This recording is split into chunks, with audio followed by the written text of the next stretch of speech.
الله الرحمن الرحيم سبحان الذي أسرى بعبده ليلا من المسجد الحرام إلى المسجد الأقصى الذي باركنا حوله لنريه من آياتنا إنه هو السميع البصير آمنت بالله صدق الله مولانا العظيم وبلغنا رسوله النبي الأمين المتين الكريم ونحن على ذلك لمن الشاهدين والشاكرين والحمد لله رب العالمين.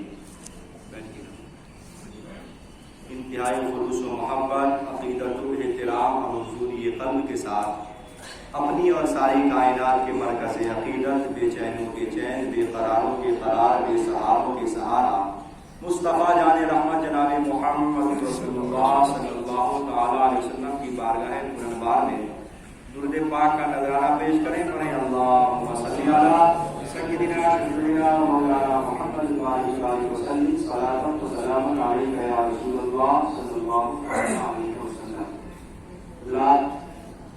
آج رجب المرجب کی 23 تاریخ ہے.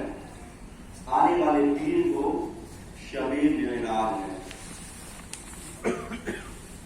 اس حوالے سے میں نے قرآن عظیم کی تلاوت کریمہ پڑھنے کا شرف حاصل کیا. اللہ رب العزت فرماتا ہے سبحان الذی اسری بعبدہ لیلا من المسجد الحرام الی المسجد الاقصی.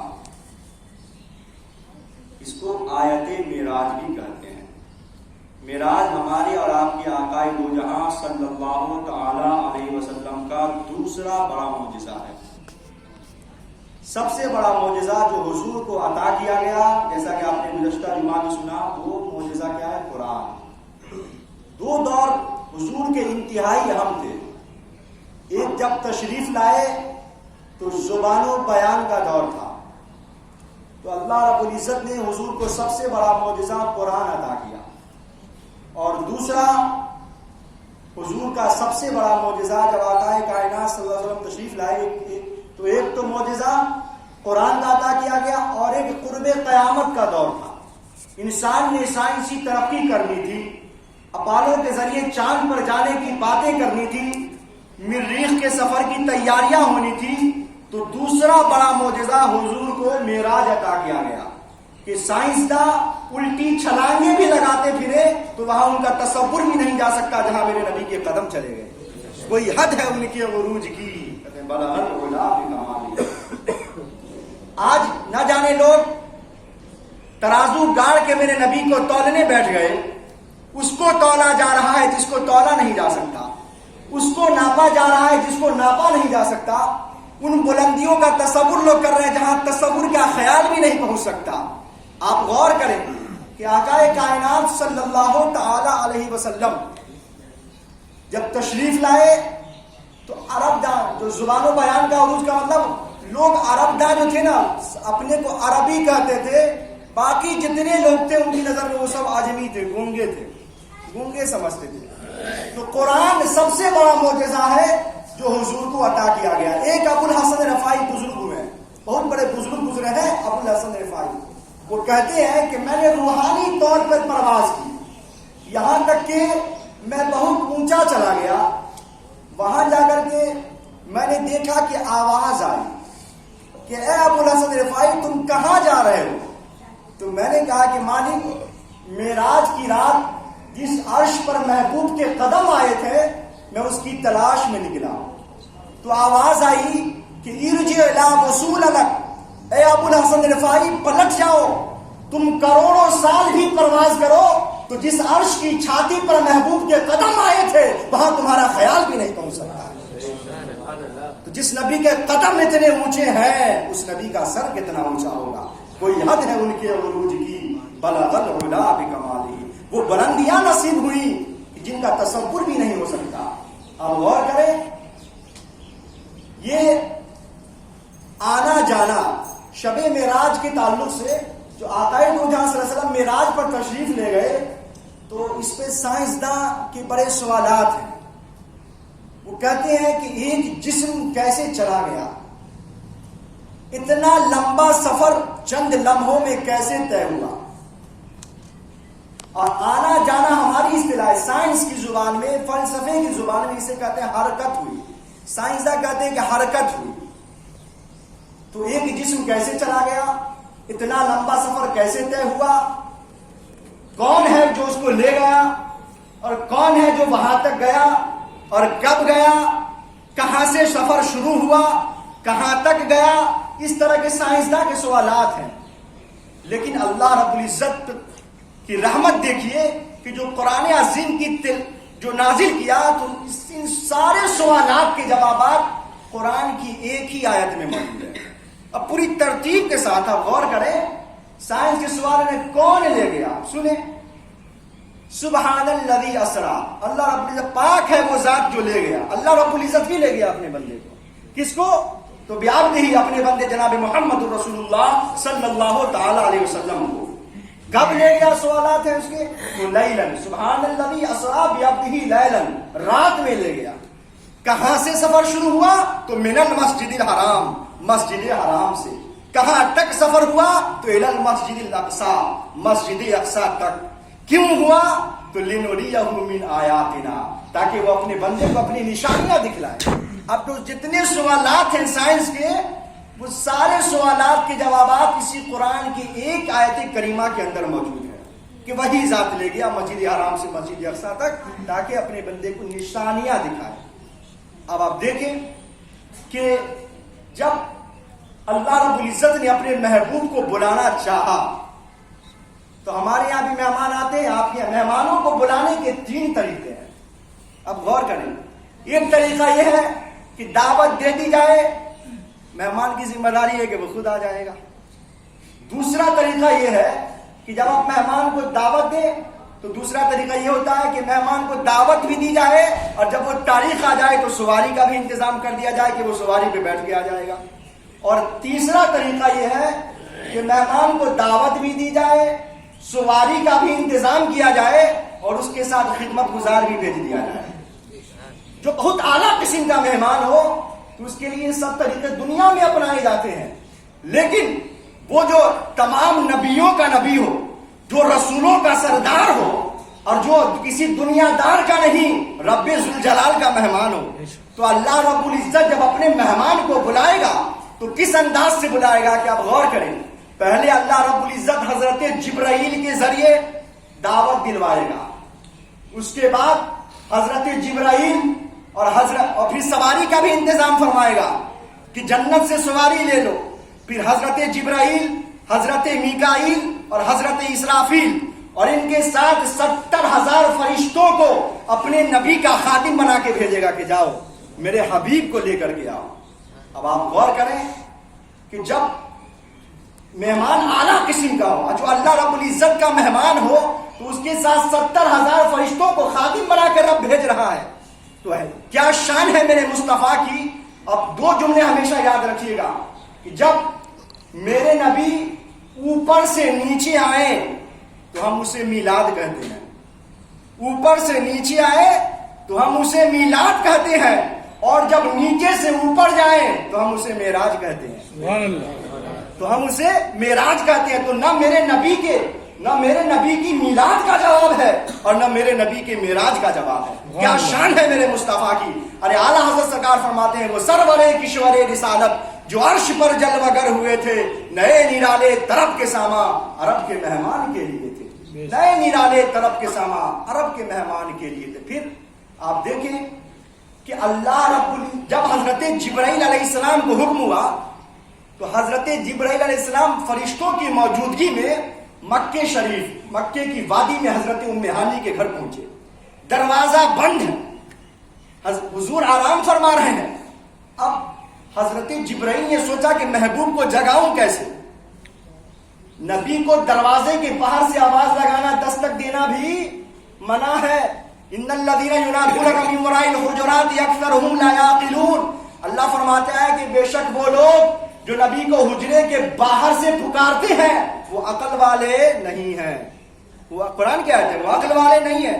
تو جبرائیل نے بھی سوچا کہ اب دروازہ کھٹکھٹاؤں تو نبی کی شان کے خلاف ہے، آواز لگاؤں تو بھی نبی کی شان کے خلاف ہے. تو اب میں کیسے جگاؤں حبیب کو. تو آپ دیکھیں اللہ رب العزت کی بارگاہ میں بھی جب عریضہ پیش کیا گیا، حضرت جبرائیل نے جب عریضہ پیش کیا تو اللہ رب العزت نے بھی فرمایا کہ جبرائیل جانا ہے میرے محبوب کو کے گھر میں داخل ہونا ہے، تو کیسے جاؤ؟ تو چھت کے اوپر سے داخل ہو۔ اللہ رب العزت، اچھا ایک چیز اور ہے، اگر نبی کے دروازے پر آواز لگانا بے وقوفی ہے، اور ہمارے آپ کے دروازے پہ اگر کوئی آئے اور کہے کہ میں کل آپ کے دروازے پہ گیا تھا، آپ سے ملاقات نہیں ہوئی، تو آپ کہیں گے دروازہ کھٹکھٹایا تھا، بیل چلتا، بیل بجائی تھی، تم نے مجھے پکارا تھا؟ تو کہیں گے نہیں، کہے گا نہیں، تو کہیں عجیب بے وقوف تو آواز لگانا چاہیے نا۔ لیکن آپ یہیں غور کریں کہ میرے اور آپ کے دروازے پر آواز نہ لگانا بے وقوفی ہے، اور نبی کے دروازے پر آواز لگانا بے وقوفی ہے، تو ہمیں یہ فرق یہیں سے معلوم ہو گیا کہ جب امتی اور نبی کا دروازہ برابر نہیں ہو سکتا تو نبی اور امتی کی ذات کیسے برابر ہو سکتی ہے؟ ارے جس نبی کے دروازے کا جواب نہیں ہے تو اس نبی کی ذات کا تم کہاں سے جواب لاؤ گے؟ اور پھر یہ کہ کہا اللہ نے بھی کہ چھت کے اندر سے داخل ہو جاؤ۔ اللہ چاہتا تو کہتا دروازے سے داخل ہو جاؤ، سوراخ کر کے، دروازہ کھول کے، دیوار میں سوراخ کر کے، لیکن نہیں، اللہ نے کہا چھت میں سوراخ کر کے، چھت سے داخل ہونا کیوں؟ اللہ چاہتا تو ایسے دیوار سے بھی حکم دے دیتا۔ لیکن آپ غور کریں تو آپ کو معلوم ہوگا کہ دروازے میں سوراخ نہیں کیا گیا، نہ دیوار میں سوراخ کیا گیا، چھت پہ سوراخ کر کے داخل ہو جاؤ۔ اس لیے کہ جب حضرت جبرائیل فرشتوں کی موجودگی میں داخل ہو، جب میرے نبی بیدار ہو جائے، اوپر کو نظر ڈالے تو نبی کو معلوم ہو جائے، فوراً خیال آ جائے کہ آج سفر زمین کا نہیں ہونا، آج اوپر کا ہونا ہے، آج اوپر کا سفر ہونا ہے۔ اور پھر یہ کہ حضرت جبرائیل نے بھی منع نہیں کیا کہ میرے پروردگار، میرے اتنے زیادہ پر ہیں، اتنے پر کہ اگر میں اپنا پر داہنا پر بچھا دوں تو پچھم کے ایک کنارے، اور بایاں پر بچھا دوں تو پورب کے ایک کنارے، اتنے لمبے پر ہیں، میں اس سے کیسے داخل ہوں گا اتنی سی جگہ میں کیسے؟ لیکن جبرائیل نے منع نہیں کیا، اس لیے کہ محبوبوں کے پاس تو تکلیف اٹھا کے ہی جایا جاتا ہے، محبوبوں کے پاس تو تکلیف اٹھا کے ہی جایا جاتا ہے۔ حضرت جبرائیل نے منع نہیں کیا۔ اب حضرت جبرائیل اندر داخل ہوئے، اب سوال پیدا ہوتا ہے نبی کو جگاؤں کیسے؟ تو اللہ رب العزت نے فرمایا اے جبرائیل، میں نے تمہاری پیشانی کو کافور سے بنائی ہے، اور کافور کی خاصیت یہ ہے کہ وہ ٹھنڈک پہنچاتی ہے۔ اے جبرائیل، تم اپنی کافوری پیشانی میرے نبی کے تلووں سے لگا دو۔ لفظ آیا ہے قبل قدم ہے، رب نے فرمایا قبل قدم ہے، اے جبرائیل تم اپنی پیشانی کو میرے نبی کے تلووں سے لگا دو، نبی بیدار ہو جائیں گے۔ اب سوال پیدا ہوتا ہے کہ جبرائیل نے منع نہیں کیا، جبرائیل جھک گئے، منع نہیں کیا کہ ہے میرے پروردگار، میں اتنا بڑا مخلوق، نورانی مخلوق، فرشتوں کا سردار، اور میں جھکوں؟ آج کا ہوتا کہتا شرک ہو گیا، بدعت ہو گیا، جھک جائیے تو۔ لیکن جبرائیل اتنا بڑا ہو کر منع نہیں کیا، اور زمانے کو بتا دیا کہ نبیوں کے قدموں میں جھک جانا یہ جبرائیل کا کام ہے، اور نبی کے سامنے اکڑ جانا یہ ابلیس کا کام ہے۔ جبریل جھک گئے، انہوں نے منع نہیں کیا، اور رب کی جانب سے بھی حکم ہو گیا کہ اے جبرائیل، معراج آج میرے محبوب کی ہے، اور معراج آج تیری بھی ہے، معراج آج جبرائیل تیری بھی ہے، میرے محبوب کی معراج ہے لامکہ بلا کر، اور تیری معراج ہے محبوب کے قدموں میں جھکا کر، تیری معراج ہے محبوب کے قدموں میں جھکا کر۔ اب پھر یہ کہ حضرت جبرائیل نے 70,000 فرشتوں کی موجودگی میں جب میرے آقا بیدار ہو گئے، کہا جبرائیل کیا بات ہے؟ اب حضرت جبرائیل نے کہا کہ یا رسول اللہ، ان اللہ اشتقاق الی لقائک، میں آیا نہیں ہوں یا رسول اللہ، اللہ رب العزت آپ سے ملاقات کا مشتاق ہے، آپ سے ملاقات چاہتا ہے۔ یا رسول اللہ، یہ براق بھی حاضر ہے، یہ 70,000 فرشتے آپ کو لے کے چلنے کو تیار ہیں۔ اب میں مختصر بتا رہا ہوں، وقت کم ہے۔ حضرت جبرائیل علیہ السلام نے 70,000 فرشتوں کی موجودگی میں میرے آقا کو آب کوثر سے غسل کرایا، اور جب آقا کو غسل دینے کے بعد آقا کے تلووں کا دھواں بچا تو اعلیٰ حضرت فرماتے ہیں کہ بچا جو تلووں کا ان کے دھواں بنا وہ جنت کا رنگ و روغن، بچا جو تلووں کا ان کے دھواں بنا وہ جنت کا رنگ و روغن، جنہوں نے دولہا کی پائی اترن وہ پھول گلزار نور کے تھے۔ اب حضرت صلی اللہ علیہ وسلم جب براق سواری پیش کی گئی، جب براق پہ میرے آقا سوار ہوئے، براق چلنے لگا، حضرت جبرائیل امین نے براق کے کاننے میں کہا کہ ارے براق تمہیں معلوم نہیں یہ کون ہے؟ ارے یہی تو رحمت للعالمین ہے، یہی تو بے کسوں کا سہارا ہے۔ اب آقا کو لے کے چلے تو مسجد حرام سے مسجد اقصی تک کا سفر ہوا، پہلے آسمان، دوسرے، تیسرے، چوتھے، پانچویں، چھٹے، ساتویں آسمان کے بعد تاریخ میں ایک مقام آتا ہے جسے سدرۃ المنتہا کے نام سے یاد کرتے ہیں۔ حضرت جبرائیل امین آقا کے ساتھ سدرۃ المنتہا تک گئے اور وہیں جا کر کے رک جاتے ہیں، وقت ہو گیا لیکن 5 منٹ اور دیں آپ۔ حضرت جبرائیل امین رک جاتے ہیں وہاں اور کہتے ہیں کہ یا رسول اللہ یہ میری آخری منزل ہے، اب میں اس سے آگے نہیں جا سکتا۔ تو میرے آقا کو کہنا چاہیے کہ اے جبرائیل جب تم نہیں جا سکتے ہو تو ہم کیسے جائیں گے؟ لیکن نہیں، آقا نے فرمایا کہ اے جبرائیل تم نہیں جاؤ گے لیکن ہم اس سے آگے بھی جائیں گے، لیکن اے جبرائیل تم ہمارے ساتھ آئے ہو، لہٰذا تمہاری اگر کوئی خواہش ہو تو وہ خواہش اپنی بتا دیں۔ جبرائیل امین نے عرض کیا کہ یا رسول اللہ میری ایک خواہش ہے، ایک آرزو ہے کہ جب آپ اپنے رب کے قریب جائیں، رب سے ملاقات ہو تو آپ اتنا میرا عریضہ پیش کر دیں کہ جبرائیل یہ چاہتے ہیں کہ جب قیامت کے دن امت محمدی پل صراط سے گزر رہی ہو تو جبرائیل کو یہ حکم دے دیا جائے کہ اے جبرائیل تم اپنے پروں کو بچھا دو تاکہ امت محمدی اس پل صراط پر آسانی سے گزر جائے۔ لیکن حضرت جبرائیل کہتے ہیں کہ میں پر بچھاؤں گا، لیکن یہاں پر میرے آقا کا ایک عاشق ہے جسے دنیا امام عشق و محبت کے نام سے جانتی ہے، وہ فرماتے ہیں کہ یا رسول اللہ جب جبرائیل پر بچھانے لگے تو آپ کا یہ غلام یہ کہتا رہے کہ پل سے اتارو راہ گزر کو خبر نہ ہو، جبریل پر بچھائیں تو پر کو خبر نہ ہو، اتنی آسانی سے گزر جائے۔ پھر جب میرے آقا اس کے آگے گئے تو دوسری سواری دی گئی جسے کہتے ہیں رف رف، رف رف کو الٹا کیے تو فر فر، وہ سواری بھی فر فر چلنے لگا۔ اب کہاں گئے میرے آقا اس دوسری سواری رف رف پہ سوار ہو کے کہاں گئے؟ تو علماء کہیں گے کہ لا مکان میں گئے۔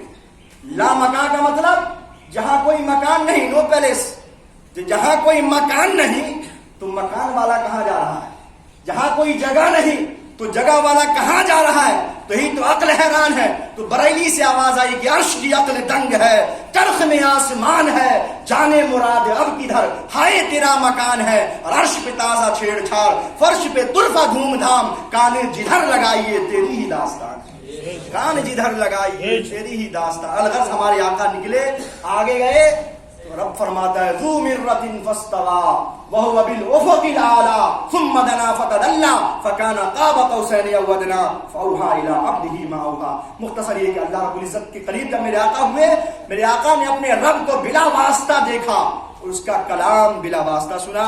جب آقا کی رب سے ملاقات ہوئی تو رب نے فرمایا کہ میرے محبوب اپنے معبود کے پاس آئے ہو تو کچھ تحفہ تو لے کر کے جاؤ۔ میرے آقا کو 50 وقت کی نماز عطا کی گئی۔ اب آقا خوشی خوشی واپس آ رہے تھے، آپ کو واقعہ معلوم ہوگا، حضرت موسیٰ علیہ السلام سے ملاقات ہوئی تو حضرت موسیٰ علیہ السلام نے پوچھا کہ آپ کو رب کی جانب سے کیا تحفہ ملا؟ تو آپ نے فرمایا کہ 50 وقت کی نماز میری امت کو عطا کی گئی، 50 وقت کی نماز عطا ہوئی۔ تو موسیٰ علیہ السلام نے کہا میں امت کا تجربہ رکھتا ہوں، یہ 50 مشقت میں پڑ جائیں گے، ان کی امت تکلیف نہیں برداشت کریں گے، آپ رب کی بارگاہ میں جائیے اور اس میں تخفیف کروائیے، کمی کروائیے۔ میرے آقا گئے، 5 وقت کی نماز معاف ہوئی، پھر 45 ہوئی، اسی طرح 9 مرتبہ آنے جانے سے اب مختصر سن لیں کہ 45 وقت کی نماز معاف ہو گئی۔ پھر بھی موسیٰ علیہ السلام نے کہا ایک مرتبہ اور چلی جائیں۔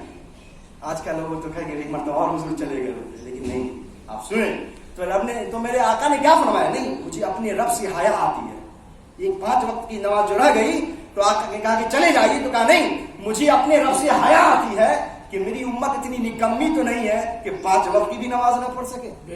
لیکن آج جو لوگ نماز نہیں پڑھتے ہیں وہ یہ ثابت کرنے کی کوشش کرتے ہیں کہ جو حضور نے کہا تھا نا کہ واقعی آج ہم نکمے ہی ہیں، تو انہوں نے توقع کی ہے کہ میری امت اتنی نکمی تو نہیں ہے کہ 5 وقت ہی نہ پڑھے، لیکن جو نماز نہیں پڑھتے ہیں گویا کہ وہ حضور نے جو توقع کی تھی اس کو ثابت کرنے کی کوشش کر رہے ہیں کہ واقعی ہم نکمے ہی ہیں۔ لیکن میرے عزیزوں نہیں، نماز جو خاص تر تحفہ جو معراج کا حضور کو عطا کیا گیا وہ نماز ہے، معراج کا تحفہ۔ اس لیے حضور نے فرمایا آنکھوں کی ٹھنڈک میری نماز ہے۔ اب جو لوگ نماز پڑھتے ہیں حضور کی آنکھوں کو ٹھنڈک پہنچا رہے ہیں، جو نہیں پڑھتے تو اس کے برعکس دیکھ لیجئے تکلیفیں پہنچا رہے ہیں۔ لہٰذا نمازوں کی پابندی کیجیے، انشاءاللہ پھر کبھی موقع رہا تو بیان ہوگا۔ اللہ رب العزت ہم سب کو معراج کے صدقے میں بخشش فرما دے اور ہماری زندگیوں میں انقلاب پیدا فرما دے۔ الحمدللہ رب العالمین، جن لوگوں نے نماز